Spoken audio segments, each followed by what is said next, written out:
आज मैं आप लोगों से बहुत ही इंटरेस्टिंग टॉपिक पे बात करूंगा। वर्ल्ड मॉडर्न हिस्ट्री की, भारत की। आज मैं आपको एक ऐसे इंसान के बारे में बताऊंगा कि अगर वो भारत नहीं आता तो शायद हमारे भारत का आधुनिक इतिहास कुछ और होता। हम कुछ और जीवन जी रहे होते, पूरी चीज़ें कुछ और होती, भारत कुछ और होता।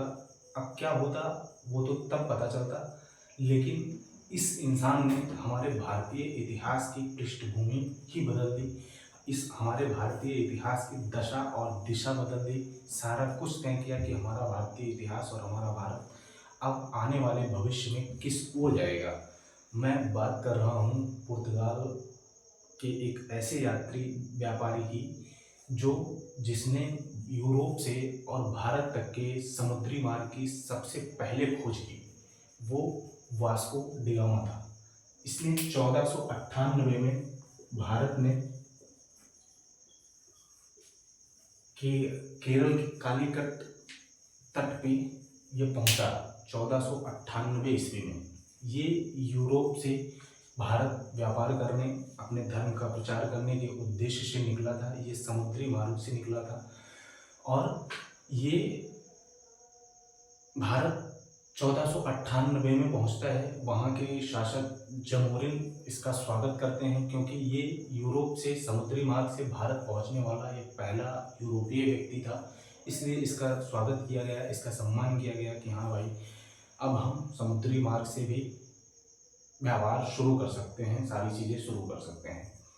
अब ये बात आती है कि यूरोप उस समय इतना आगे कैसे हुआ। इतनी सारी चीज़ें उसे नौसैनिक मार्गों की, नौ नौ से समुद्री मार्गों की इतनी क्यों ललक हुई कि हाँ ये भी हमको जानना चाहिए और ये भी हमको इसके बारे में भी सोचना चाहिए।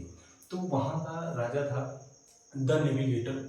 वहाँ भौगोलिक खोज हुई, भौगोलिक संकेत दिशा यंत्रों की खोज की गई। नए नए वैज्ञानिक तरीकों से वहाँ खोजें की जा रही थी। जब हम यहाँ मध्यकाल में एक राजतंत्र जीवन जी रहे थे, तब उस समय यूरोप अपने आधुनिक सोच का इतिहास लिख रहा था, आधुनिक सोच की बुनियाद डाल रहा था। वहाँ सारी चीज़ें खोजी जा रही थी। दिशा सूचक यंत्र और वैज्ञानिक तरीकों से सारी चीज़ों को देखने का एक नज़रिया विकसित किया जा रहा था, विकसित हो रहा था। वहाँ का राजा जो था द नेविगेटर, वो भी एक खोजी प्रवृत्ति का था। वहाँ आधुनिक सोच को, आधुनिक विचारधारा को और आधुनिक चीज़ों को प्रोत्साहन दिया जा रहा था।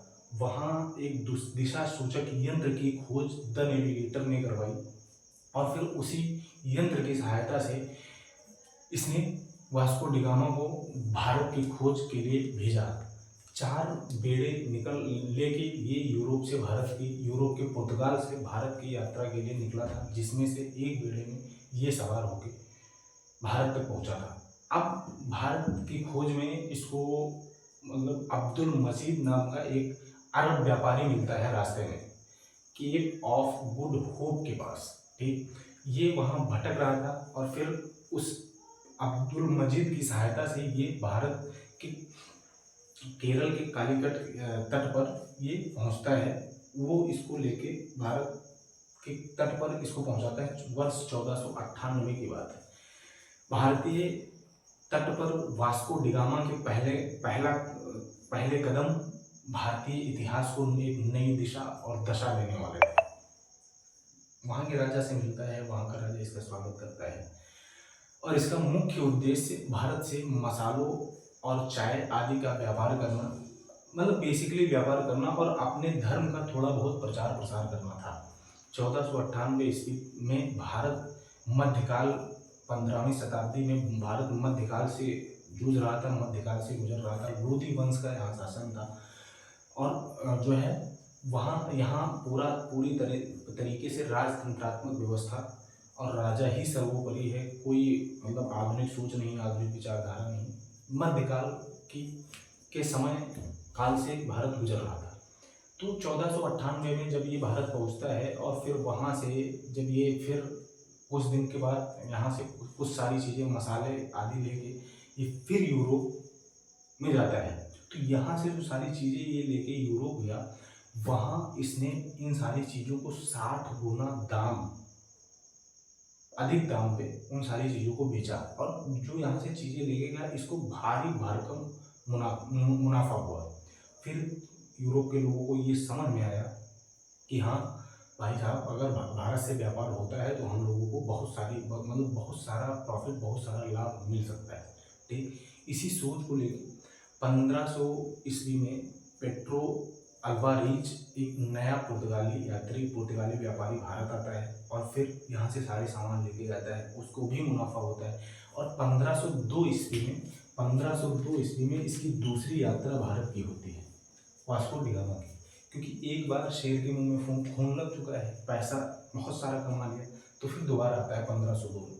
और वर्ष 1503 में इन्होंने अपनी व्यापारिक कोठी कोचीन में स्थापित ही कर दी कि अब भैया आने जाने का काम खत्म, एक कोठी बनाओ और यहीं से व्यापार चालू करो। ठीक, कोचीन में पहली कोठी। ठीक है। पुर्तगाली ईस्ट इंडिया कंपनी की स्थापना, जो प्रारंभिक स्थापना पुर्तगाल में होती है, वो होती है 1498 ईस्वी में, और भारत में इसकी पहली शाखा 1503 में खोली जाती है, 1498 ईस्वी में। तो पहला यूरोपीय और पहला पुर्तगाली यात्री, मतलब हम सीधे साधे शब्दों में बहुत सारी जगह पढ़ते हैं कि हाँ भारत की खोज करने, भारत की खोज किसने की थी, तो उत्तर आता है वास्को डी गामा। भारत कहीं घुमा हुआ नहीं था, भारत अपने ही स्थान पे था। बस हम लोग वहाँ तक ये नहीं समझ पाते हैं कि इसने कुछ बहुत विशेष नहीं किया था, इसने एक यूरोप से भारत तक के समुद्री मार्ग की खोज की थी, जो यूरोप से निकलकर ये भारत तक पहुंचता है। और फिर हम लोगों को बताया जाता है, हमारी शिक्षा व्यवस्था बताती है कि भारत की खोज वास्को डी गामा ने की थी। भारत की खोज नहीं की थी, भारत यूरोप से भारत को जोड़ने वाले समुद्री मार्ग की खोज वास्को डी गामा ने की थी, सही अर्थ ये है।